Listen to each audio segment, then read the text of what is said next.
குருப்பியோ நம. ஸ்ரீ வரதராஜாய நம. ஹரஹர மகாதேவா. பாரத் மாதா கி ஜெய்.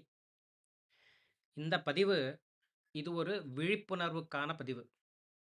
யாருக்கான விழிப்புணர்வு அப்படின்னா, முக்கியமாக வரதராஜ கோயிலோட வரதராஜரோட பக்தர்களுக்கு இதை ஒரு பாடமாக எடுத்துட்டு, ஓஹோ இந்த மாதிரி தான் நமக்கெல்லாம் கூட நடக்கலாம் அப்படின்னு எல்லா ஹிந்துக்களும் இதை ஒரு பாடமாக எடுத்துட்டு அவங்க கொஞ்சம் விழிப்புணர்வாக இருக்கணும் அப்படின்றது ஒரு முக்கிய பட்சம் தான். ரெண்டாம் பட்சம், குறைஞ்ச பட்சம், குறைஞ்சது பேர் மினிமம் அப்படின்னு சொல்லுவாங்க இல்லையா, வரதராஜ சுவாமியோட பக்தர்களுக்கு. வரதராஜ சுவாமியோட பக்தர்கள்லாம் என்ன அப்படின்னா, எல்லாரும் வரதராஜ சுவாமியோட பக்தர்கள் தான். இந்த கோயிலில் விசேஷமாக சம்பந்தம் இருக்கிறவங்க, கோயிலுக்கு தினமும் வந்துட்டு போகிறவங்க, உற்சவங்களில் கலந்துக்கக்கூடியவங்க, ஸோ கோயிலுக்கு ஏதோ ஒரு நல்லது நடக்குது இல்லை கெட்டது நடக்குது அப்படின்னா அதில் பங்கு கொள்ளக்கூடியவங்க, அதில் இன்ட்ரெஸ்டாக இருக்கக்கூடியவங்க, இந்த மாதிரி ஜனங்களுக்கு இன்னும் பேர் மினிமம். பொதுவாக எல்லா ஜனங்களுக்கும், ஆனால் இது ஒரு பாடமாக எடுத்துக்கோங்க, இது ஒரு எக்ஸாம்பிளாக எடுத்துட்டு மற்ற கோயில்களிலும் இந்த மாதிரி தான் நடக்கிறது, பொதுவாக இந்துக்களை இப்படி ஏமாத்துறாங்க அப்படின்னு நம்ம விழிப்புணர்வாக இருக்கணும் அப்படின்ற நோக்கத்தில் செய்யப்பட்ட பதிவு இது. விழிப்புணர்வு எப்போ வரும் அப்படின்னா, ஏதோ ஒரு பாதிப்பு ஏற்படுறப்ப நம்ம விழிப்பாக இருக்கணும். பாதிப்பு ஏற்படுறதை தடுக்கிறக்காக வருமுன் காப்போம், அதுக்கு தான் விழிப்புணர்வு. ஆனால் இங்கே துரதிருஷ்டவசமாக அவர் பெரிய பாதிப்பு வந்துடுச்சு.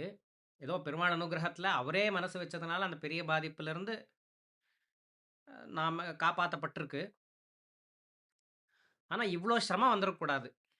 அந்த பெரிய பாதிப்பு வர்றப்ப இன்னும் இந்த மாதிரி ஃப்யூச்சரில் நிறைய பாதிப்புகள் வரதான் போகிறதுன்னு நம்ம கண்கூடா தெரியறது. வந்தப்ப சில விஷயங்களை தெரிஞ்சுட்டா அந்த பாதிப்பை நாம் தடுக்க முடியுமா, இல்லை அந்த பாதிப்பை சரியாக நாம் அணுக முடியுமா, அந்த பாதிப்பை சரியாக சீர்திருத்த முடியுமா அப்படின்ற ஒரு முயற்சி தான் இது. என்ன பாதிப்பு அப்படின்னா, வரதராஜ பெருமாள் கோயிலில் எந்த பாதிப்பு எந்த பாதிப்பு தான் இருக்கிறதுலே ரொம்ப பெரிய பாதிப்போ அந்த பாதிப்பு நம்ம கண் முன்னே நம்ம பார்த்துருக்கோம். இப்போ ஒரு மாதத்துக்கு முன்னாடி பார்த்துருக்கோம். பெருமாள் ஒரு 30 நாளாக பெருமாளுடைய அங்கங்களில் நோவு ஏற்பட்டிருக்கு. வரதராஜ பெருமாளோட உற்சவ விக்கிரகத்தில் நோவு. அதாவது ஸ்ரீ வைஷ்ணவர்கள், எனக்கே அது புதுசு தான், நான் ஒரு மாத்வ சம்பிரதாயத்தை சேர்ந்தவன். இந்த ஒரு இவ்வளோ கவனமாக இருப்பாங்களா, வார்த்தையில் கூட இவ்வளோ கவனமாக இருப்பாருங்களா, அதாவது திருமுகம், திருமுக மண்டலம், இந்த மாதிரி வார்த்தைகள்லாம் கேட்டிருக்கேன். இதெல்லாம் எனக்கு புதுசு தான். இருந்தாலும் இன்னொரு படியை தாண்டி பெருமாளுடைய தேகத்தில் ஏதோ ஒரு பாதிப்பு ஏற்பட்டிருக்கு, எங்கேயோ ஒரு உடஞ்சிருக்கு, பின்னப்பட்டுட்டார், உடஞ்சிட்டார், அவர் ரிப்பேர் பண்ணணும், சரி பண்ணணும் அப்படின்ற ஒரு ரொம்ப கீழ்த்தனமான வார்த்தையை கூட உபயோகிக்காம பெருமாள் திருமேனியில் நோவு ஏற்பட்டிருக்கு அப்படின்னு சொல்லக்கூடிய ஸ்ரீ வைஷ்ணவர்கள் எனக்கு ரொம்ப அது கேட்கவே ரொம்ப, எவ்வளோ ஒரு வார்த்தையை யூஸ் பண்ணுறதுல கூட எவ்வளோ கவனமாக இருந்திருக்காங்க அப்படின்றது நமக்கு தெரிய வருது. இதை நம்ம பெரியவங்க கொடுத்தது, இப்போ இருக்க ஸ்ரீ வைஷ்ணவர்கள் இல்லை.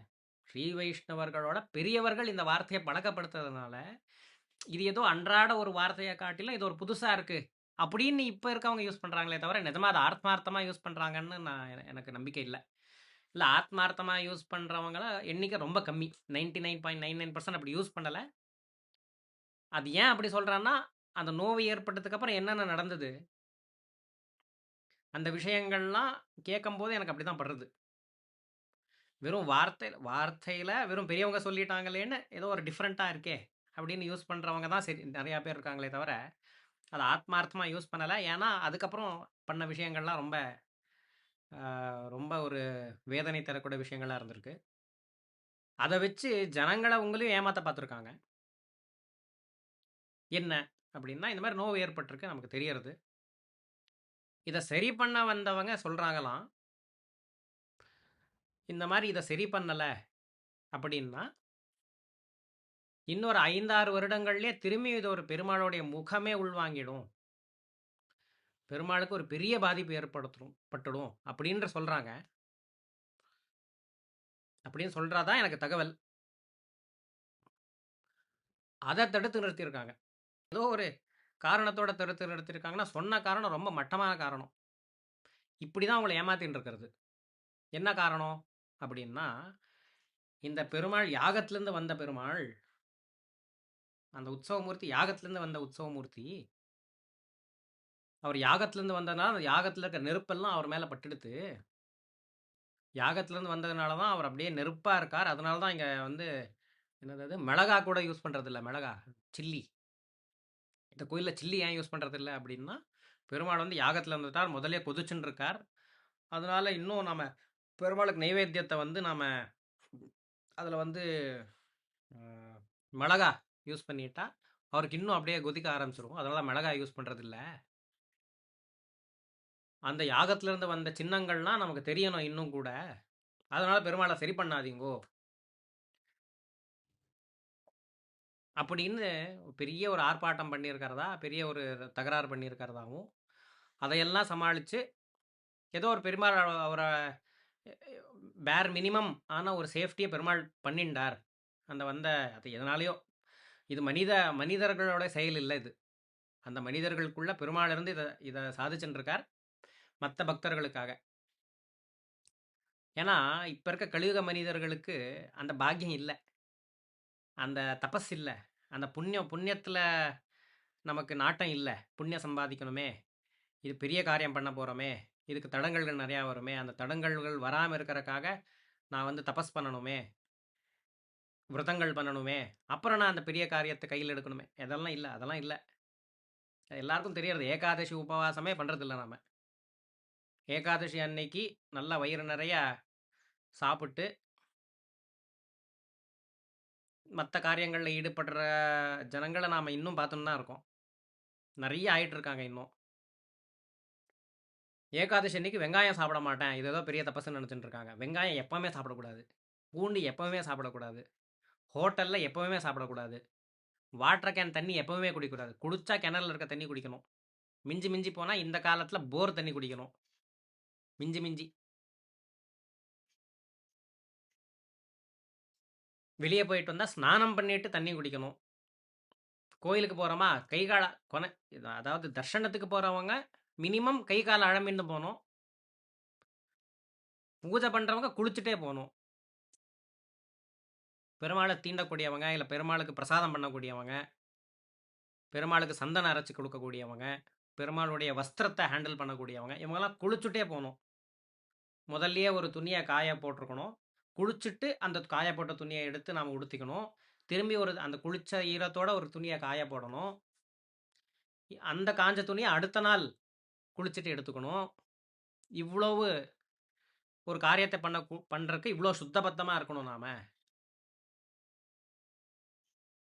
அப்படின்ற ஒரு முனைப்பு கூட இல்லாத ஒரு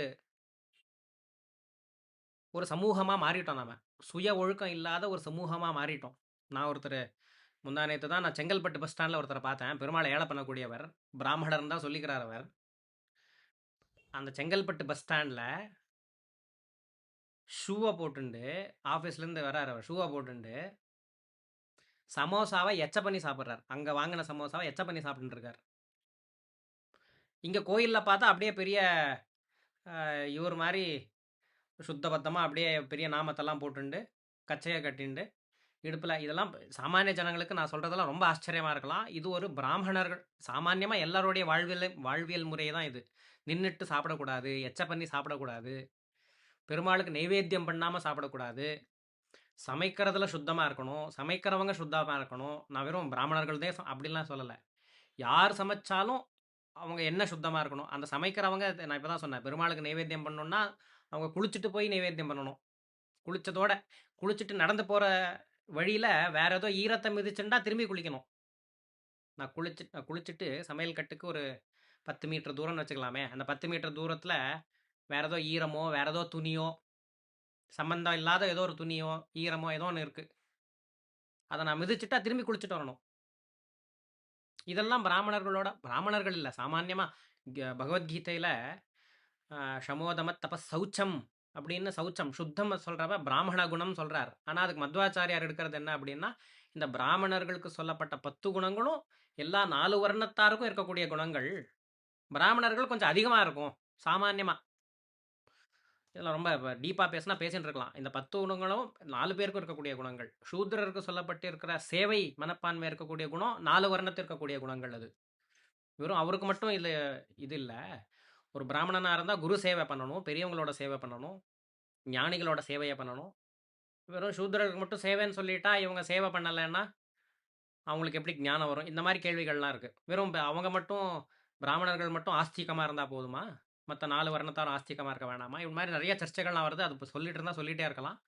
இந்த சுத்தமா இருக்கக்கூடிய எண்ணம்ன்றது 4 வருணத்தாருக்கும் உடையது.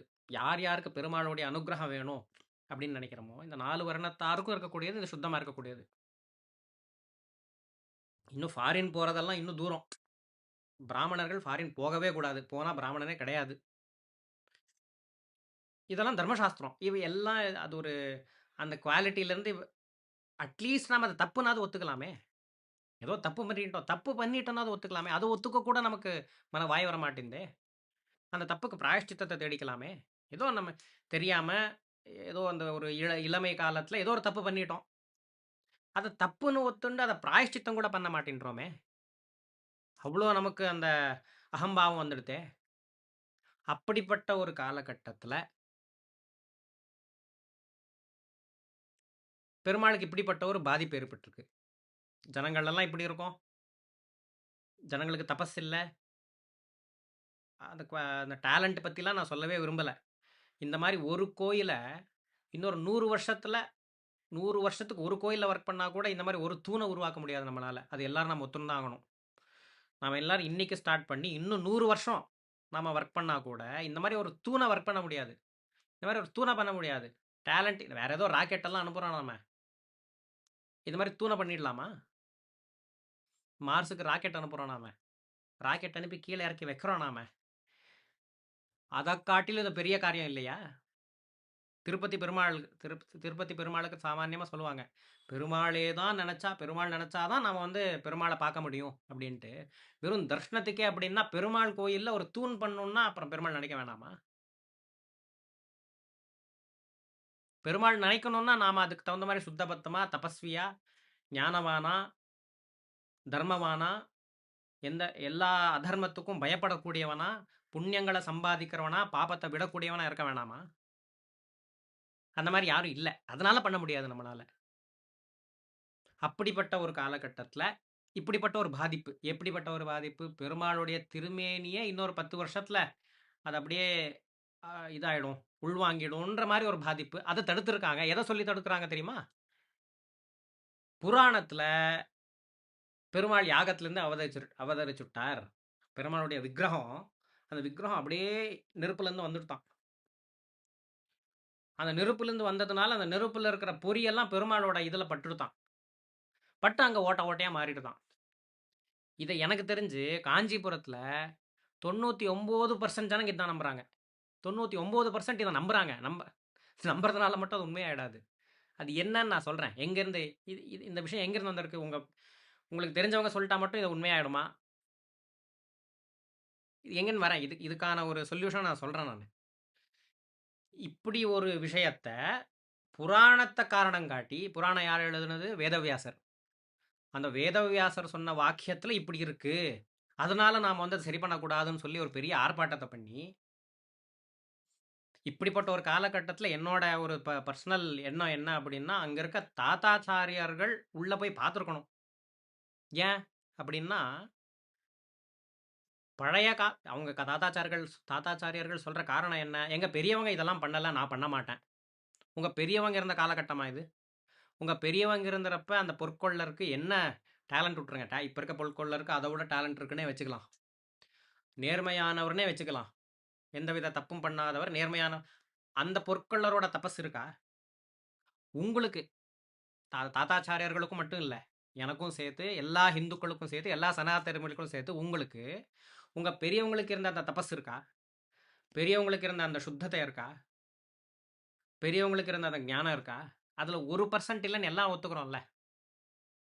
பெருமாளுடைய காரியத்தை பண்றக்காக ஒரு பெரிய தபஸ் தேவைப்படுறது. ஒரு பெரிய புண்ணியம் தேவைப்படுறது. வெறும் டேலண்ட் மட்டும் போதாது. ஒத்துக்கிறோம்ல. யாரோ ஒருத்தர நம்பி விடக்கூடிய காரியமா அது? அந்த ஒருத்தருக்கு அந்த தபஸ், அந்த புண்ணியம் இருக்குமா? 10 பேர் சேர்ந்தா எப்படி ஒரு ரூ. 100 வாங்குறோம். அப்படின்னா, ரூ. 100க்கு ஒரு பொருள் வாங்கணும். நம்மகிட்ட ரூ. 100 இல்ல. ஒரு 10 பேர் சேர்ந்து அந்த பொருள வாங்குறதோ, இல்ல அந்த காரியத்தை செய்றதோ செய்றோமோ, அந்த ரூ. 100 இடத்துல அந்த 100 புண்ணியத்த போட்டுக்கோங்க. ஒரு காரியத்தை செய்றதுக்கு இவ்வளோ புண்ணியங்க தேவைப்படுறது. அதுல ஒரு ஒரு ஏதோ ஒரு புண்ணியத்த வச்சிருக்கார் அந்த ஸ்தபதி. அங்க இருக்க அர்ச்சகர் ஏதோ ஒரு புண்ணியத்த வச்சிருக்கார். 2ம் பத்தாது. பேர் மினிமம் இந்த கோயிலோட ஆச்சாரிய புருஷர்களா இருக்கக்கூடிய, கோயிலோட பெருமாளுடைய திருமேனி காவல். அவங்க பேரு திருமேனி காவல். பெருமாளுடைய பெ இத காவல் காவல் காக்கக்கூடியவங்க அவங்க. கோயிலும் பெருமாளுடைய திருமேனி தான். பெருமாளுடைய அந்த விக்கிரகமும் பெருமாளுடைய திருமேனி தான். இது 2த்தையும் காவல் காக்கக்கூடியது தான் அவங்களோட வேலையே. அப்படி அப்பேற்பட்ட ஒரு பொறுப்பு இருக்கக்கூடியவர்கள், அந்த காலம் மாரி இந்த காலம் இல்ல. அந்த காலத்துல இருக்க ஜனங்கள் வேற, இப்ப இருக்க ஜனங்கள் வேற. அவங்களோட தபஸ் வேற, இப்ப இருக்க தபஸ் வேற. அங்க டேலண்ட் வேற, இப்ப இருக்க டேலண்ட் வேற. நாம கவனமா இருக்க வேண்டியது இந்த பெருமாள் திருமேனி இன்னொரு 1000 வருஷத்துக்கு நாம காப்பாத்த வேண்டியது நம்ம பொறுப்பு. அப்படின்னு போய் பார்த்துருக்கணும் அப்படின்றது தான் என்னோட எண்ணமே. இத நெறைய பேர்கிட்ட நான் சொல்லியிருக்கேன். அவங்க எல்லாம் அடம் பிடிக்கிறாங்க. நான் என்ன பண்றது? இருக்கட்டும். காரியம் ஆயிடுத்து. ஏதோ அவங்க வேற ஏதோ அ இதுல பிரயத்தப்பட்டுருக்காங்க அப்படின்னு நம்பலாம். ஆனா இத பண்ணியிருக்கணும். இத பண்ணி வேற எது வேற வேற எது பண்ணாலும் அது உபயோகம் இல்ல. எப்படி காயத்ரி ஜபம் பண்ணாம எந்த கர்மத்துக்கும் உபயோகம் இல்லையோ, ஆச்சமனம் பண்ணாம காயத்ரி ஜபத்துக்கு உபயோகம் இல்லையோ, அந்த மாரி இந்த காரியத்த பண்ணாம வேற எந்த காரியத்துக்கும் உபயோகம் இல்ல.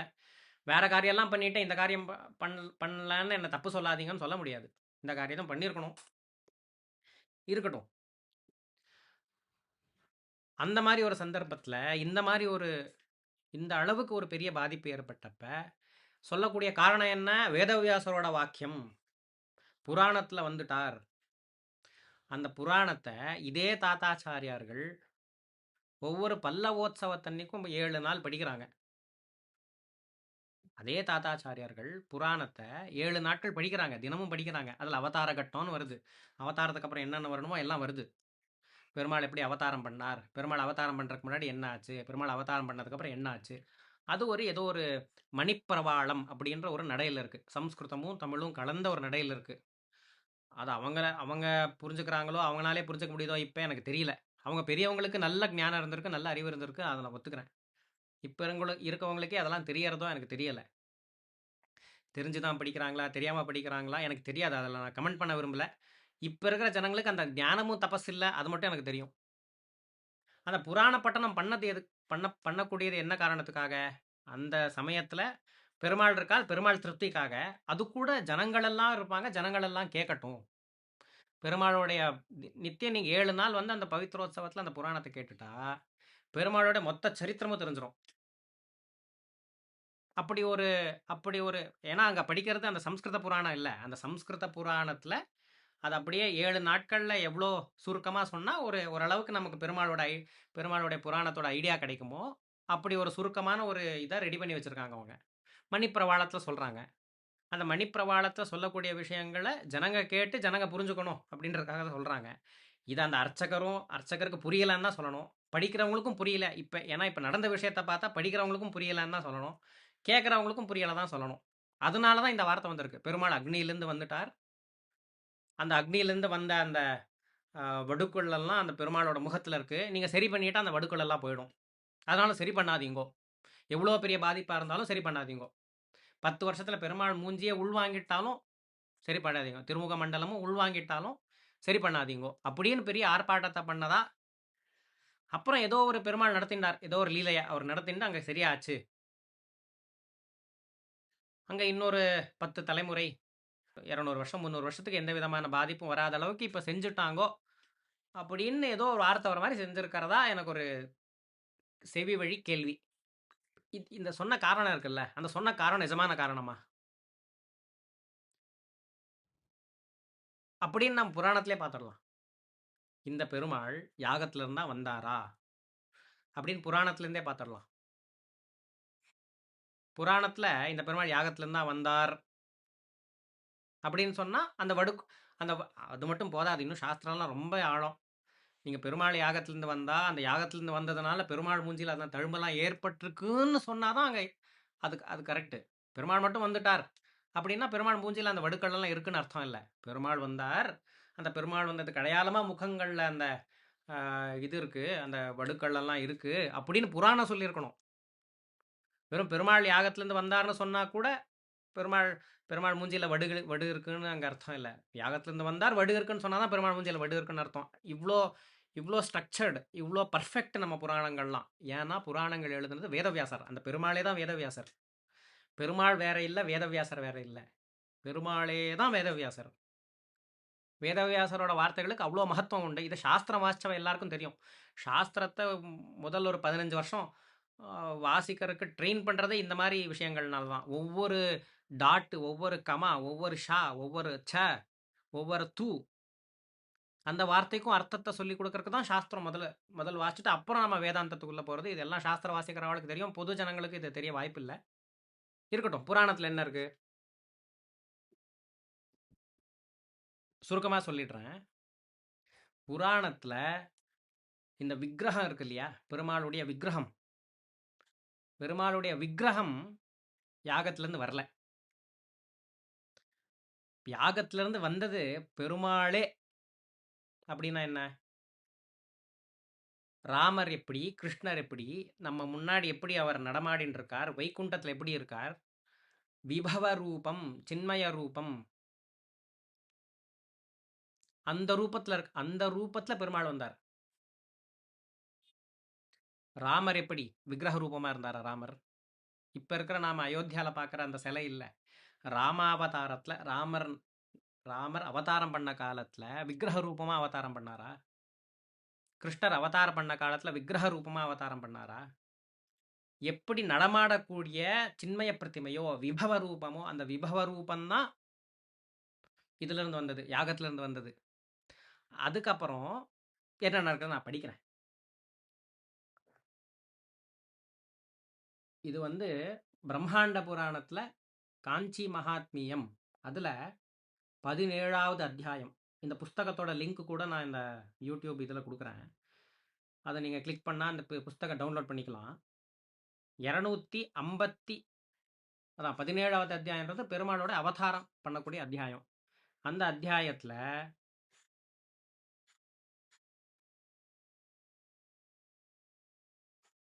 49வது ஸ்லோகம், அதுலேருந்து நீங்கள் படிச்சுட்டே போகலாம்.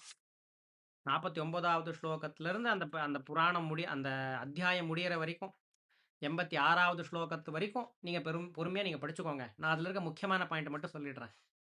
அதே போல் இந்த இடத்திலும் கூட நீர் வாசம் செய்ய வேண்டும் என்பது உமது பக்தனான எனது ஆசை. அதான் பிரம்மா சொல்லிட்டு இருக்கார். பிரம்மா பெருமாளுக்கு சொல்றார். எந்த பெருமாளுக்கு? யாகத்திலிருந்து வந்த பெருமாளுக்கு. யாகத்திலிருந்து வந்த பெருமாள், அந்த பெருமாளுக்கு பிரம்மா சொல்றார். என்ன சொல்றார்? அதேபோல் இந்த இடத்திலும் கூட நீர் வாசம் செய்ய வேண்டும் என்பது உமது பக்தனான எனது ஆசை. எனது ஆசைகளில் இது உத்தமமானது. என் மனதாசையை நிறைவேற்றி அனுகிரகிப்பீராக அப்படின்னு சொல்லிட்டார். இப்ப பெருமாள் பேசுறார். இவ்வாறு பிரம்மனால் பிரார்த்திக்கப்பட்டிருக்கும் பிரபஞ்சத்தின் சிருஷ்டி முதலிய செயல்களுக்கு காரணமான மற்றும் ஷட்குண சம்பன்னரான விஷ்ணு பிரம்மாவை கருணையுடன் நோக்கி புன்னகை புரிந்து இந்த வாக்கியங்களை பேசினார். அதாவது இப்ப நான் சொல்லக்கூடியதெல்லாம் பெருமாளுடைய வாக்கியம், பெருமாளே சொன்னது. அதுல நிறைய ஸ்லோகங்கள் வருது. அதுல நான் 52வது ஸ்லோகம் படிக்கிறேன். நடுவுல இன்னொரு சின்ன விஷயத்துக்கு நான் வெளியே போயிட்டு வரேன். இந்த விக்கிரகத்தோட விஷயம் இருக்கட்டும், இன்னொரு சின்ன விஷயத்துக்கு நான் அந்த 52வது ஸ்லோகம் படிக்கிறேன். இவ்வாறு என்னை தர்ஷனம் முதலான சேவையை செய்த பக்தர்களுக்கு தர்மம் முதலான 4 புருஷார்த்தங்களையும் அளிப்பேன். தர்ம அர்த்த காம மோக்ஷம் அப்படின்ற 4 புருஷார்த்தம். அந்த 4 புருஷார்த்தங்களையும் நான் அழிப்பேன். இந்த இடத்தில் என்னை தியானித்து செய்யப்பட்ட ஒவ்வொரு சேவையும் எண்ணற்ற பலன்களை அளிக்கும். அனந்த சரஸில் ஸ்நானம் செய்து மாணவர்கள் என்னை பூஜிக்க வேண்டும். அதாவது பெருமாளை இங்க தர்ஷனம் பண்ற வரவங்க, பெருமாளை தர்ஷனம் பண்ற வரவங்க, தர்ஷனமே ஒரு பூஜை தான். தர்ஷனம் பண்றப்ப நீங்க நமஸ்காரம் பண்றீங்களே, அது ஷோடச உபச்சாரத்துல ஒரு உபச்சாரம். பிரார்த்தனை பண்றீங்களே, ஷோடச உபச்சாரத்துல ஒரு உபச்சாரம். பெருமாளே பெருமாளேன்னு நீங்க அவரை பஜனை பண்றீங்களே, அது ஒரு உபச்சாரம். 16 உபச்சாரங்கள் தான் பூஜை. அந்த 16 உபச்சாரத்துல இதெல்லாம் சேர்ந்தது. நமஸ்காரமும் இருக்கு, பிரார்த்தனையும் இருக்கு, பஜனையும் இருக்கு, இதெல்லாமே இருக்கு. இதெல்லாமே பூஜை தான். பெருமாளை தர்ஷனம் பண்ண வர வேண்டியவர்கள் அனந்த சரஸில் ஸ்நானம் செய்து என்னை பூஜிக்க வேண்டும். வெறும் தர்ஷனம் பண்ற வரவங்களே அனந்த சரஸ்ல ஸ்நானம் பண்ணி பூஜை பண்ணணும்னா, பூஜை பண்றவங்க என்ன பண்ணணும்? பெருமாளுக்கு சமையல் பண்றவங்க என்ன பண்ணணும்? பெருமாளுடைய வஸ்திரங்கள ஆ ஆ அத ரெடி பண்ணி குடுக்குறவங்க என்ன பண்ணணும்? பெருமாளுக்கு சந்தனத்த அரைச்சு குடுக்கணும். சந்தனமே வரதில்ல. சந்தனமே வெளிய இருந்தா ஏதோ ஒரு ரூ. 40 ரூ. 50க்கு வந்துன்னு இருக்கு. பெருமாளுக்கு நிஜமா சந்தனம் அரைச்சு குடுக்குறவங்க எப்படி குடுக்கணும்? பெருமாளுடைய பிரசாதத்த அ எடுத்துன்னு வரவங்க என்ன பண்ணணும்? அனந்த சரஸ்ல ஸ்நானம் பண்ணி பூஜை செய்ய வேண்டும். அனந்த சரஸ்ல ஸ்நானம் பண்ணி பெருசா இப்போ ஒருத்தர் பீத்திண்டாராம். பெருமாளுடைய குலத்தையே நான் தான் காப்பாத்துறேன். யாரையும் வந்து குளிக்க விடாம நான் தடுத்துட்டேன். பெருமாள நான் தான் காப்பாத்துறேன். அப்படின்னு ஒருத்தரு அங்க சந்தியாவந்தனம் செய்ய வந்த பிராமணர்கள தடுத்து நிறுத்தி, மிரட்டி, அந்த குளத்துலருந்து ஏத்தி அனுப்பிச்சிருக்காரு. கோர்ட்ல பொய் சொல்லி, கோர்ட் ஆர்டர் இப்படி சொல்லியிருக்குன்னு பொய் சொல்லி குளத்த மூட வச்சிருக்காங்க. ஒரு 2 அறிவுஜீவிகள். அந்த அறிவுஜீவி என்ன தெரியுமா பண்ணியிருக்காரு? பிரம்மாவுக்கு பிரம்மஹத்தி தோஷம் வந்துடுத்து. பிரம்மாவுக்கு பிரம்மஹத்தி அதாவது பிராமணன கொன்ன தோஷம். இருக்கிற தோஷங்கள்லயே ஹிந்து தர்மத்து பிரகாரம் இருக்கிற தோஷங்கள்லயே ரொம்ப பெரிய தோஷம் என்ன அப்படின்னா, பிராமணனை கொல்கின்ற தோஷம். இது அதனால தான் மகாபாரதத்துல அஸ்வத்தாமாச்சாரியர கொல்ல மாட்டாங்க. அவர்கிட்ட இருக்க வித்தம் ஹரதி. அவங்ககிட்ட இருக்கிற சொத்தெல்லாத்தையும் புடிங்கிருவாங்க. நாடு கடத்த வேண்டியது. அவன் வாழ்றக்கு இந்த பூமி கஷ்டமா இருக்கக்கூடிய மாரி மாத்த வேண்டியது. இதுதான் பிராமணன கொல்லக்கூடாது. ஆனா அவன் அவன் அவன் ஒவ்வொரு நாளும் அவனுக்கு செத்து போன மாரி. இதுக்கு அவன் செத்தே போயிருக்கலாம். அந்த மாரி ஒரு தண்டனை கொடுக்க வேண்டியது தான் பிராமணனுக்கு தண்டனை. ஏன் அது தண்டனையே அப்படி பண்ணக்கூடாது. ஏன் அப்படின்னா, பிராமணனை கொல்வது தான் இந்த சனாதன தர்மத்தில் மிகப்பெரிய பாபம். பிரம்மஹத்தி பாபம். அந்த மிகப்பெரிய பாபத்தை பிரம்மா செய்து விட்டார். எங்க செஞ்சார்? இன்னும் பிரபஞ்ச சிருஷ்டியே ஆகல. பிரம்மா பொறந்த உடனேயே யாகம் பண்ண வந்துட்டார்.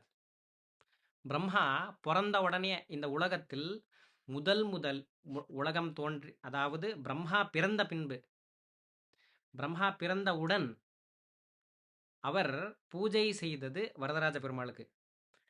பிரம்மா பிறந்தவுடன் அவர் கட்டிய கோயில் வரதராஜ பெருமாள் கோவில். இந்த உலகத்துடைய முதல் முதல் கோவில் வரதராஜ பெருமாள். இதுக்கப்புறம் தான் அவர் சிருஷ்டி முதலான இங்க வரதராஜ பெருமாளை பார்த்துட்டு தான் அவர் சிருஷ்டி பண்ணவே போறார்.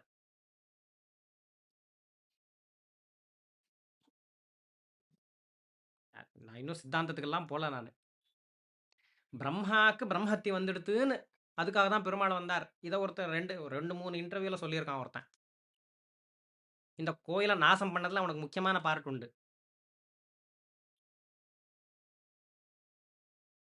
அவன் குடும்பத்திலே இப்ப பிரம்மஹத்தி வந்துடுது அப்படின்னு நான் கேள்விப்பட்டேன். அவனுக்கே இப்ப ரீசெண்டா ஒரு மாசத்துக்கு முன்னாடி பிரம்மஹத்திக்கு என்ன தேவையோ, எதை பண்ணா பிராமணனை கொன்ன மாதிரி ஆகுமோ, என்ன நடந்தா பிராமணனை கொன்ன பிராமணன் இல்ல, மொத்தம் அந்த வம்சத்தையே பாதிக்கக்கூடிய, அந்த கோத்திரத்தையே அந்த ரிஷியவே பாதிக்கக்கூடிய ஒரு பெரிய தப்பு அந்த குடும்பத்திலேயே நடந்துட்டதா நான் கேள்விப்பட்டேன் இப்ப. பிரம்மாவுக்கு பிரம்மஹத்தி இருக்குன்னு சொன்னா இல்லையா? அந்த பிரம்மாவுக்கு பிரம்மஹத்தி இருக்குன்னு சொன்னவனுடைய குடும்பத்திலேயே குடும்பமே அந்த வம்சமே நாசமா போற அளவுக்கு ஏதோ ஒரு தப்பு ஏற்பட்டுருச்சுன்னு நான் கேள்விப்பட்டேன். உண்மையா என்னன்னு தெரியாது எனக்கு. ஆனா காதுக்கு வந்த கேள்வி அதுதான்.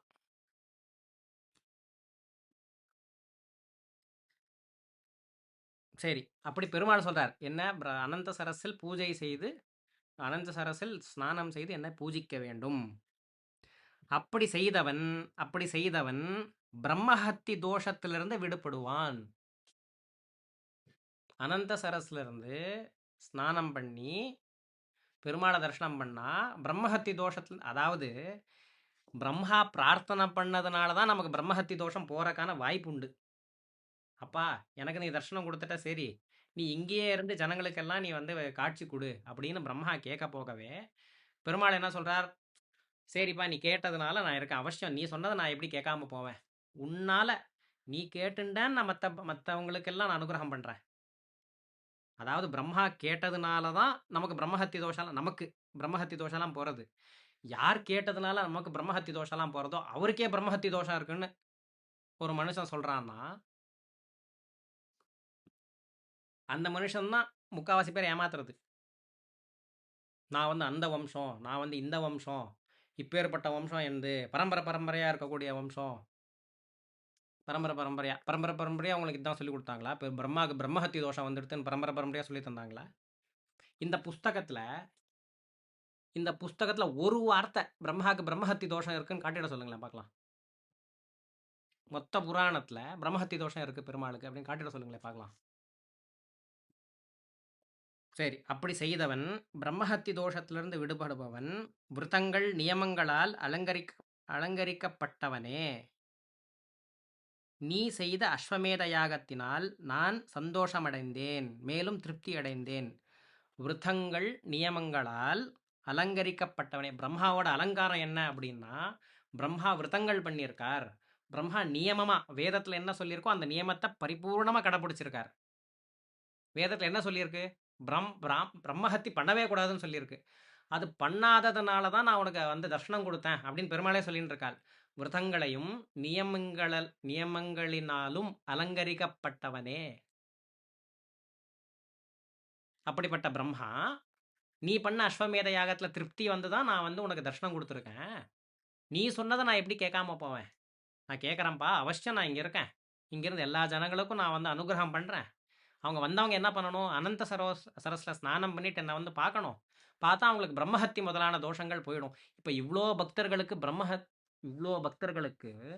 அனந்த சரஸ்ல ஸ்நானம் பண்ண கூட விடாம பண்ணவங்களுக்கு என்ன பாப்பம் வராது?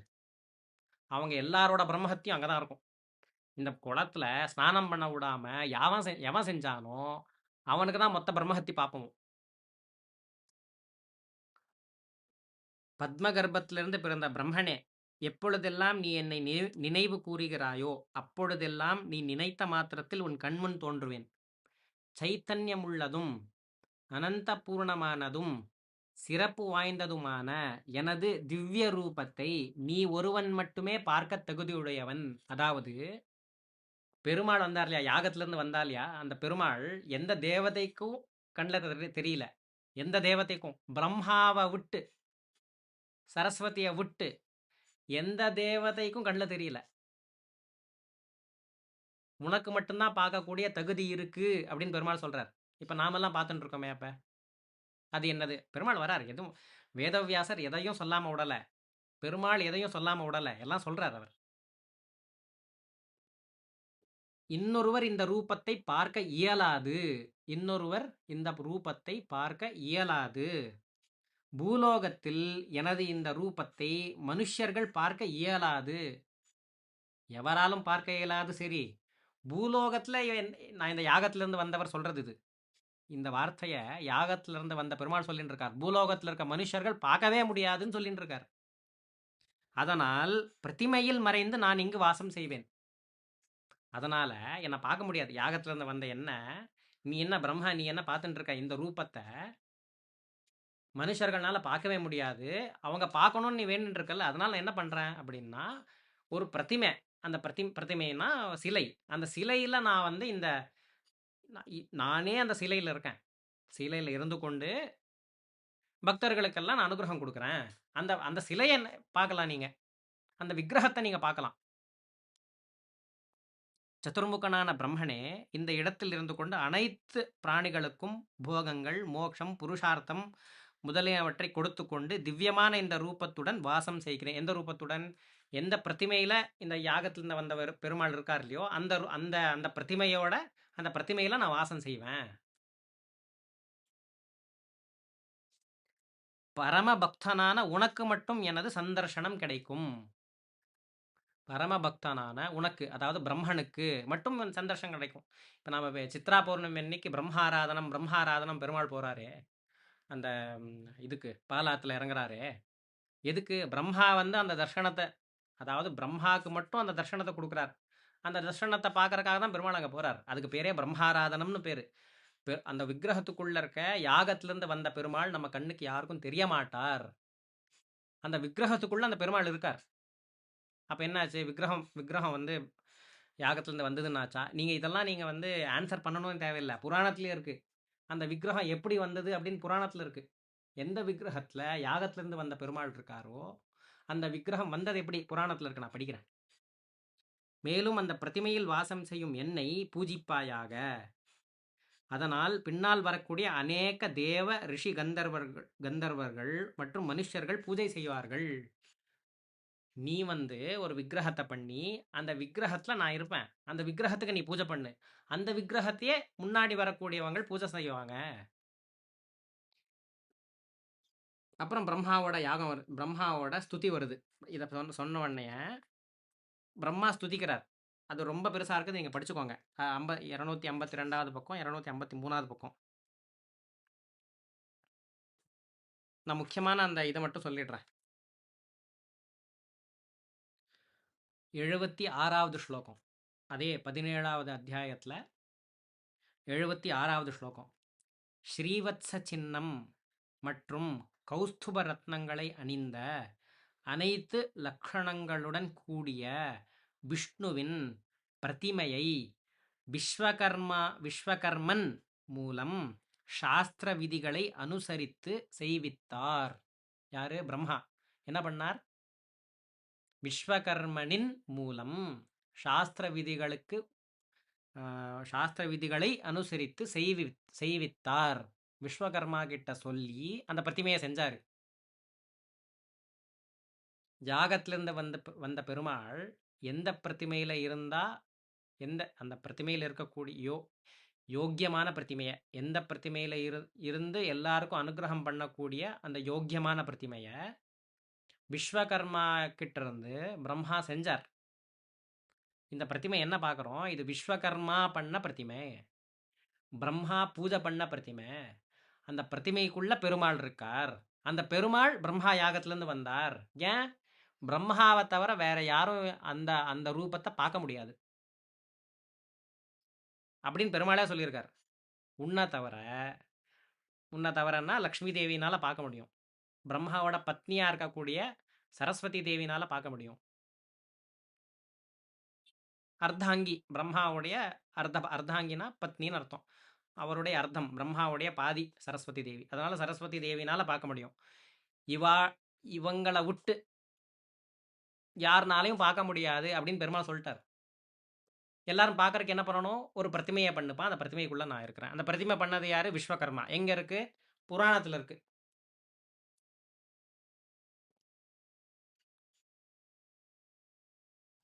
பிரம்மதேவர் தினந்தோறும் முக்காலங்களில் ஸ்நானம் செய்து எங்க ஸ்நானம் செஞ்சாரு? அனந்த சரோவரத்தில் ஸ்நானம் செய்து உத்தமமான பக்தியுடன் கூடியவராய் விஷ்ணு பிரீத்தியை உண்டாக்குவதும் பத்ம கிரந்தங்களில் உள்ள தந்திர விதங்களை அனுசரித்தும், அதாவது பாஞ்சராத்திர ஆகமத்தை விதானங்களை அனுசரித்தும் ஆராதனை செய்தார்.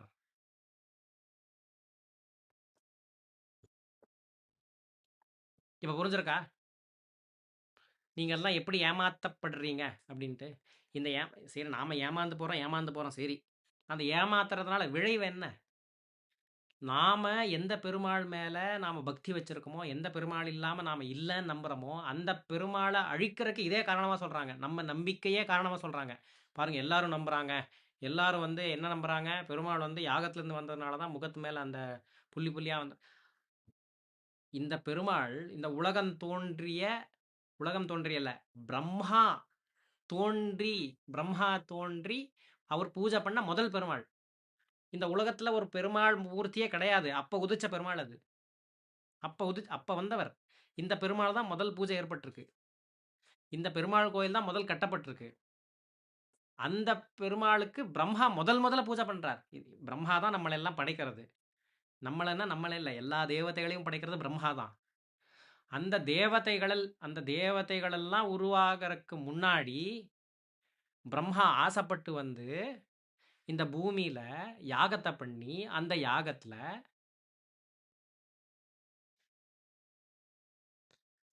முதல்ல பெருமாளை பூஜை பண்ணியிருக்கார் அப்படின்னா இந்த பெருமாளை தான். அவ்வளோ பழமையான மூர்த்தி அது. பண்ணது யாரு? விஸ்வகர்மா தேவதை, பெரிய மகாதேவதை. விஸ்வகர்மா பண்ணி அந்த பண்ண பிரதிமையில பிரம்மா பூஜை பண்ணி ஏன் பண்ணார்? அந்த யக்னத்திலேருந்து வந்த பெருமாள் அங்கே இருக்கான்னு. ஏன் அங்கே இருக்கார்? நம்மளாலலாம் பார்க்க முடியாதுன்ட்டு. ஸோ நாம பார்க்கறது விஸ்வகர்மா பண்ண பிரதிமை. அங்கேருந்து அனுகிரகம் பண்றது யாரு? யக்ஞத்திலேருந்து வந்த பெருமாள் தான். இந்த மாரி அத்திவரதருக்கும் ஒரு கதையா சொல்றாங்க. அத்திவரதரே யக்ஞத்திலேருந்து வந்துட்டார். புராணத்துல அப்படி இல்ல. பிரம்மா கிருத்தயுகம் இது கிருத்தயுகம் முதல்ல நடந்தது. கிருத்தயுகம் பூரா முடியிற வரைக்கும் அங்க அத்திவரதர் கிடையாது. வெறும் இந்த பெருமாள் மட்டும் தான் இருக்கார். முடியறப்ப அந்த பிரம்மாவுடைய யாகத்துல இருந்த யூபஸ்தம்பம்ன்ட்டு ஒரு ஒரு மரக்கட்டை. அந்த முக்கியமான ஸ்தம்பம் அது. அந்த ஸ்தம்பத்தினால பெருமாளுடைய ஆக்னைப்படியே அங்க வந்து ஒரு அந்த மரக்கட்டையில அந்த தேவதாருல பெருமாளுடைய அந்த விக்கிரகத்தை செய்றார் திரும்பி விஸ்வகர்மா. நித்தியம் பெருமாளுக்கு அபிஷேகம் பண்றாங்க பாருங்க. இந்த வெள்ளி மூர்த்தி. இந்த பல்லவோத்சவத்துல அவருக்கு தான் தினமும் அந்த உற்சவமே நடக்கிறது அவருக்கு தான். அந்த பிரணதார்த்தி ஹரவரதன். அந்த பிரணதார்த்தி வரதன் வெள்ளி மூர்த்தி. அப்புறம் இப்ப இன்னொரு பெருமாளை வந்து வெளிய அழைச்சுன்னு வராம உள்ளே வச்சிருக்காங்க. மணவாளன்னு சொல்றது. நித்தியமும் கல்யாணோத்சவம் நடக்கறக்காக இருக்கக்கூடிய தாமிரமயமான பிரதிமை. 3 பிரதிமை. இந்த பெருமாள் யாகத்திலிருந்து வந்த பெருமாள் இல்லாம மிச்சம் 3 பிரதிமை. இது எல்லாம் பண்றது கிருத்தயுகத்தோட முடிவுல. அந்த முடிவுல இந்த 3 பெருமாளும் வராங்க. மொத்தம் 4 பெருமாள். 4 பெருமாளும் விஸ்வகர்மா தான் பண்ணது. இந்த கோயில பண்ணது விஸ்வகர்மா. புண்ணியகோட்டி விமானம் யாகத்திலிருந்து உதிச்சது. புண்ணியகோட்டி விமானம் யாகத்திலிருந்து உதிச்சது.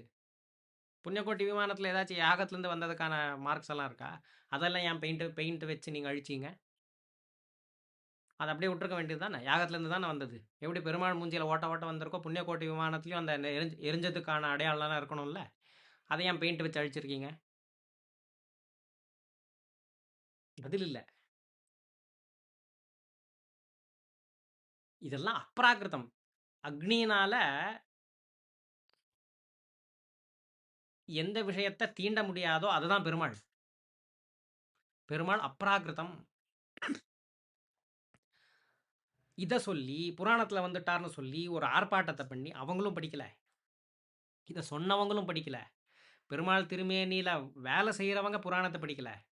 பெருமாள் கோயில நிர்வாகம் பண்றவங்க புராணத்தை படிக்கல. பெருமாளுடைய பக்தர்களா இருக்கக்கூடிய நாம புராணத்தை படிக்கல. சொல்ற காரணம் என்ன? புராணத்துல இருக்கு. நம்புறது யாரு? நாமெல்லாம். பாதிப்பு யாருக்கு? நமக்கு தான். இந்த பெருமாள் விக்கிரகத்தினாலயோ பெருமாள் கோயில்னாலயோ பெருமாளுக்கு எதுவும் ஆக வேண்டிய தேவையில்லை. இந்த உலகம் மொத்தம் அழிஞ்சு பிரளயத்துல தம்மா தூண்டு கடுகளவுக்கு ஒரு பதார்த்தமா பெருமாளுடைய வயிற்றுக்குள்ள இருக்கும். அப்ப பெருமாள் மட்டும்தான் இருப்பார். அவருக்கு அந்த சமயத்திலே பாதிப்பு இதனால அவருக்கு எந்த பாதிப்பும் கிடையாது. பாதிப்பு நமக்கு தான். நாம சேவிக்க பெருமாள் இருக்க மாட்டார். என் குழந்தை சேவிக்க பெருமாள் இருக்க மாட்டான். என் பேர குழந்தை சேவிக்க பெருமாள் இருக்க மாட்டான். யாருக்கு பிரம்மஹத்தி தோஷம் நிவர்த்தி ஆகணுமோ அவர் சேவிக்க பெருமாள் இருக்க மாட்டார். பாதிப்பு நமக்கு. பாதிப்பு பெருமாளுக்கு இல்ல. பாதிப்பு நமக்கு. இந்த பாதிப்பை ஏற்படுத்தக்கூடிய முட்டா ஜனங்க. நாம முட்டாளா இருக்க வேண்டாமே. சொல்ற ஜனங்களாவது நீங்க காட்டுங்க. இந்த புராணத்துல எங்க சார் இருக்கார்? இந்த புராணத்துல பிரம்மாவுக்கு பிரம்மஹத்தி தோஷம் வந்திருக்குன்னு எங்க இருக்கு? இந்த புராணத்துல பிரம்மா இந்த இந்த விக்கிரகம் எந்த விக்கிரகத்துக்கு பூஜை பண்றோம் அந்த விக்கிரகம் யக்ஞத்திலிருந்து வந்துன்னு எங்க இருக்கு? தெளிவா சொல்லியிருக்காரு விஸ்வகர்மா பூஜை பண்ணாரு. விஸ்வகர்மா தான் பண்ணது. விஸ்வகர்மா ஓட்ட ஓட்டையா தான் பண்ணாரா? பெருமாள் மூஞ்சில அந்த வடுக்கள் இருக்க மாதிரி தான் பண்ணாரா விஸ்வகர்மா? காலப்போக்குனால அவ்வளோ பழைய பிரதிமை அது. அதுவும் காலப்போக்குன்னா இப்போ ரொம்ப மோசம். அந்த பச்சை கற்பூரம் சுத்தமா தெரியாது. அங்க போடுற சந்தனம் சுத்தமே இல்ல. வேற என்னென்ன போடுறோம், என்ன கலக்குறோம் எல்லாம் பிளாஸ்டிக் பாட்டில் முதற்கொண்டு எல்லாம் போகுது. எல்லாம் கருவறைக்குள்ள பிளாஸ்டிக் பாட்டில் முதற்கொண்டு எல்லாம் போகுது. எங்க சுத்தம் இருக்கு? செய்யறவங்கள்ல சுத்தம் இல்ல. குளிச்சுட்டு தான் போறாங்களா? வண்டியில வர வேண்டியது அப்படியே கொடிமரம் வரைக்கும் போக வேண்டியது அப்படியே ஏறி போயிட வேண்டியது. அவங்கள மட்டும் சொல்லி தப்பு இல்ல. நாம என்ன பண்ணிட்டு இருக்கோம்? இப்ப போனா கோயிலுக்குள்ள எவ்வளோ வாகனங்கள் இருக்கு? கோயில சுத்தறக்கு வண்டியில டிவிஎஸ் 50ல கோயிலுக்குள்ள வந்து கோயில சுத்தின்னு போறான். நீ சுத்துறதா வெளிய சுத்தேன். வெளிய ரோடு போட்டு வச்சிருக்கான்ல அந்த சுத்தேன். இந்த புராணத்துல காஞ்சிபுரத்துல பண்ண வேண்டிய முக்கியமான கைங்கரியம் என்ன தெரியுமா? பெருமாளுக்கு ரொம்ப பிரீத்தியான கைங்கரியம் என்ன தெரியுமா? மொத்த காஞ்சிபுரத்தையே பிரதட்சணம் பண்ணுங்கன்னு சொல்றாரு. 70 யோஜன தூரம். மகாபலிபுரம், விரிஞ்சிபுரம், திண்டிவனம், அப்புறம் நாராயணவனம் திருப்பதி பக்கத்தில். இந்த 4 பார்டரு. மகாபலிபுரம், நாராயணவனம், விருஞ்சிபுரம், திண்டிவனம். இதுதான் காஞ்சிபுரத்தோட பார்டர். இந்த மொத்த பார்டரையும் கால்னால பிரதட்சணம் பண்ண, எப்படி நம்ம கோயிலை பிரதட்சணம் பண்றோம்ல, காலுனால பிரதட்சணம் பண்ணுங்கன்னு புராணம் சொல்றது. அது முடியலையா? கோயிலை ஒரு யோஜனை தூரம் பிரதட்சணம் பண்ணுங்க, அது முடியலையா? கோயிலுடைய அந்த வெளி பிராகாரத்தை பிரதட்சணம் பண்ணுங்க கால்னால, வாகனத்துல இல்ல. வாகனம் விடுங்க. நாம ஒரு க்ஷேத்திரத்தை நாம சேவிக்க போறோம், ஒரு க்ஷேத்திரத்துக்கு போறோம் அப்படின்னா, அந்த க்ஷேத்திரத்துக்கு போறப்ப ஏதோ ஒரு வண்டியில கை வச்சுட்டு போனாவே அந்த தீர்த்த யாத்திரையோட பலன் இல்லை. இதெல்லாம் தர்மசாஸ்திரம். காலால நடந்து தான் போகணும். ஏதோ ஒரு வீட்டு முன்னாடி நீங்க திண்ணையில உட்காந்தீங்கன்னா, நீங்க அந்த தீர்த்த யாத்திரை பண்ண பலத்துல கொஞ்சம் பலன் அவங்களுக்கு கொடுத்துருவீங்க. உங்ககிட்ட இருந்து கொஞ்சம் பலன் அவங்களுக்கு போயிடும். இது தர்மசாஸ்திரம். நாம தீர்த்த யாத்திரையா வரல, கோயிலுக்குள்ள வண்டி எடுத்துன்னு உள்ள போய் உள்ள பிரதட்சணம் பண்ணி கோயிலுக்குள்ளேயே வண்டியை நிறுத்தி அந்த வண்டியில வந்த அந்த அந்த விழிப்போட அனந்த சரஸ்ல குளிக்காம கர்ப்பகுடியில போய் ஸ்நானம், கர்ப்பகுடியில போய் பூஜை. நாம பிளாஸ்டிக்ல கொண்டு வந்த அந்த தேங்காய், பிளாஸ்டிக்ல கொண்டு வந்த பூ, அந்த பூவை எப்படி கட்டினாங்க என்னன்னு தெரியாது நமக்கு. நீங்க வாங்கினதுனாலே அது சுத்தமா? நீங்க அந்த பூவை காசு கொடுத்து வாங்கினதுனால அந்த பூ சுத்தமாயிடுமா? ஒண்ணுக்கு போய் கை கால் கழுவாம அந்த பூ கட்டல அப்படின்னு எப்படி தெரியும் உங்களுக்கு? ஒரு கையில காஃபி குடிச்சுட்டே அந்த காஃபி எச்சையோட அந்த பூவை கட்டலன்னு எப்படி தெரியும் உங்களுக்கு? பூவை ஒரு இடத்துல இருந்து ஒரு இடத்துல வரப்ப காலில் மிதிச்சு கிதிச்சு பூவை போடலைன்னு எப்படி தெரியும் உங்களுக்கு? வாங்கின பூவை பெருமாள் மேல சாத்தக்கூடாதுன்னு தர்மசாஸ்திரம். பெருமாளுக்கு அம்புனால குத்தன மாதிரி அப்படின்னு பிரமாணங்கள்லாம் இருக்கு. இன்னமும் எங்க குருமார், எங்க மடத்தோட குருமார் வாங்கி வந்த பூவை பெருமாளுக்கு சாத்துறது இல்லை. அதுவும் பிரம்மகரார்ச்சித்த பிரதிமை. எங்க மடத்தோட குருமார் பூஜை பண்றதும் பிரம்மா பூஜை பண்ணக்கூடிய ராமர், பிரம்மா பூஜை பண்ண ராமர். அந்த ராமருக்கு பக்தர்கள் கையினால பறிச்சு கையினால தொடுத்து, அதுவும் நூலில் இல்லை வாழை நார்ல தொடுத்து அது வச்சதுக்கு அப்புறம் அந்த அந்த இதுல ஒரு துளி ஈரம் இருக்கக்கூடாது. அந்த பூ இதுல அந்த பூ சரத்துல ஒரு துளி ஈரம் இருக்கக்கூடாது. அதை செக் பண்றதுக்கு 2 பேர் இருக்காங்க. அதில் ஒரு துளி ஈரம் இருக்கக்கூடாது. பொறிச்சு வச்ச துளசியில ஒரு துளி காஞ்சு போனது இருக்கக்கூடாது, ஒரு துளி ஈரம் இருக்கக்கூடாது. மழையில பொறிச்சாங்க அப்படின்னா அந்த துளசியை எடுத்துன்னு ஒரு வெள்ளை இதுல ஒரு வெள்ளை வஸ்திரத்துல அந்த அந்த துளசியை ஆற போட்டு அந்த துளசியில ஒரு துளி ஈரம் இல்லாதப்ப தான் அதை சுவாமிஜியோட அந்த பூஜைக்கு போங்க. சுவாமிஜி அந்த இதை செக் பண்றதுக்கு 2 பேர் இருக்காங்க. பெருமாள் கோயிலில் என்ன நடக்கிறது? அப்படி நடக்கிறதா? பிரம்மா என்ன பண்ணியிருக்கார்? பெருமாள் என்ன சொல்லியிருக்கார்? எப்படி பூஜை பண்ணணும்னு சொல்லியிருக்கார்? எப்படி பக்தர்கள் என்ன தரிசிக்கணும்னு சொல்லியிருக்கார்? நடக்கிறதா? அந்த பெருமாளுக்கே பாதிப்பு ஏற்பட்டப்ப என்ன பண்றது? கனிஷ்ட பட்சம் நாம் விழிப்புணர்வு இந்த இந்த விஷயத்தை ஒத்துக்கலாம். இந்த புஸ்தகத்தை நான் ஷேர் பண்ணுறேன். இந்த புஸ்தகத்தோட லிங்கை நான் இதில் போடுறேன். புஸ்தகத்தை கிளிக் பண்ணுங்கோ. நான் சொன்ன அந்த 251வது பக்கம் 252வது பக்கம் படிங்கோ. ஒரு தடவைக்கு 10 தடவை படிங்கோ. ஒரு தடவைக்கு 30 தடவை படிங்கோ. வெட்டி அரட்டை அடிக்காம பெருமாள் மேலே பக்தியாக இருக்கும்னு சொல்கிறேன் இல்லையா, படிங்கோ. அதை என்ன வேணால் கேளுங்கோ. என் வீடு இருக்குது, என் நம்பர் தெரியும், என்ன தினமும் நீங்கள் இது காஞ்சிபுரத்தில் கோயிலில் பார்த்துன்னு தான் இருக்கீங்க. கேளுங்க, கஷ்டமான கேள்விகளே கேளுங்கோ. நான் பதில் சொல்ல தயாராக இருக்கேன். ஆக்சுவலாக இது என் வேலை கிடையாது. இந்த கோயிலுடைய ஆச்சாரிய புருஷராக இருக்கக்கூடிய தாத்தாச்சாரியார்களோட வேலை இது. என் வேலை இல்லை இது. நான் தாத்தாச்சாரியார்களிடம் சென்று அவர்களுக்கு நான் பெருமாளுக்கு ஏதோ பண்ணட்டுமா, எனக்கு பெருமாள் விஷயங்கள்லாம் சொல்லுங்கன்னு அவங்க கிட்ட இருந்து நான் கற்றுக்கணும். அவங்க என்னோட ரெக்வஸ்ட் என்ன, இந்த பல்லவோத்சவத்தில் கிரந்தத்தில் படிக்கிறீங்கோ, இதில் மணிப்பிரவாளத்தில் படிக்கிறீங்கோ, சரி படிங்கோ, நான் ஒன்றும் வேணாம் சொல்ல, பெரியவங்க பண்ணிட்டு வந்துட்டாங்க. அதுவும் என்ன ஒரு 1000 வருஷமாக தான் பண்ணியிருக்காங்க. 1000 வருஷத்துக்கு முன்னாடி பண்ணாங்கன்னெலாம் சொல்ல முடியாது. இந்த புராணம் இருக்கிறது 5000 வருஷமாக இருக்குது. வேதவியாசர் எழுதின புராணம் 5700 சொச்சம் வருஷம். 5700 சொச்ச வருஷமும் உங்கள் பெரியவங்க மணிப்பிரவாளத்தில் தான் படிச்சிருக்காங்களா? நான் நம்ப தயாராக இல்லை. இப்போ ஒரு 1000 வருஷமாக அவங்க இந்த கோயிலில் இருக்காங்க. 1000 வருஷமாக இந்த கோயிலை கட்டி காப்பாற்றிருக்காங்க. 1000 வருஷம்னே இந்த மணிப்பிரவாளத்தில 1000 வருஷமாவே படிக்கிறாங்கன்னு வச்சுக்கலாம். 1000 வருஷமா தானே மணிப்பிரவாளமும் வந்திருக்கு. அந்த காலத்துக்கு தகுந்த மாரி உங்க பெரியவங்க ஜனங்களுக்கு புரியட்டும். அப்ப இருந்த ஜனங்களுக்கு மணிப்பிரவாளம் புரிஞ்சிருக்கு. மணிப்பிரவாளத்தில படிச்சிருக்காங்கோ. சரி அந்த ஒரு ஒண்ணு ஜனங்கள மணிப்பிரவாளத்தில தயார் பண்ணுங்கோ. ஜனங்களுக்கு மணிப்பிரவாளத்தில சொன்னா, அந்த விஷயங்கள்லாம் புரியணும். அந்த மாரி ஜனங்கள தயார் பண்ணுங்கோ. இல்ல, அதையும் விடாதீங்கோ. மணிப்பிரவாளத்தில படிக்கிறத படிங்கோ.